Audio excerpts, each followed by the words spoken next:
ये है Indian army के पहले commander in chief general Rob Lockhart. आजादी के बाद वो एक डिफेंस पेपर लेकर प्रधानमंत्री जवाहरलाल नेहरू के पास गए।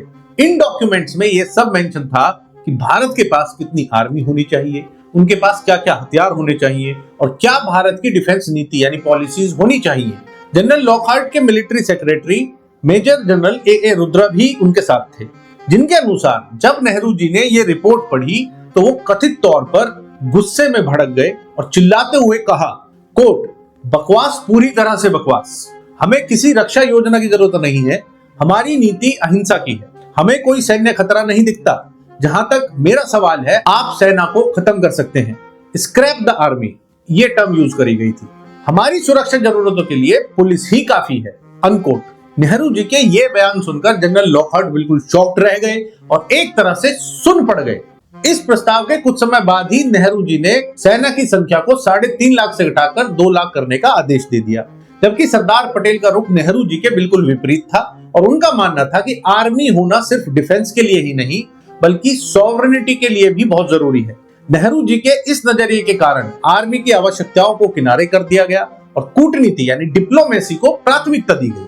हालांकि ये सिचुएशन ज्यादा दिन तक नहीं चली।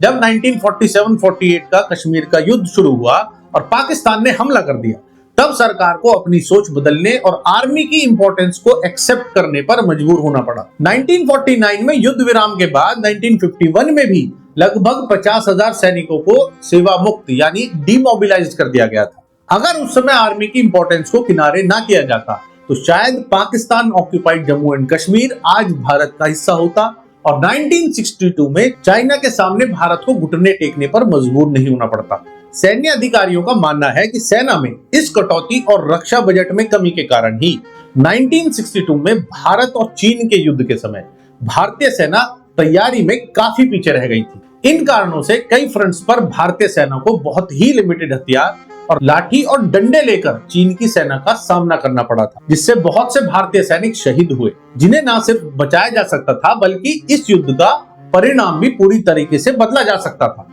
सिर्फ और सिर्फ अगर नेहरू जी की जगह सरदार पटेल देश के प्रधानमंत्री बने होते तो। इसीलिए देश में एक मजबूत सरकार के मजबूत प्राइम मिनिस्टर होने बेहद जरूरी है, वरना इसका खामियाजा सिर्फ जनता को ही भुगतना पड़ता है। जय हिंद।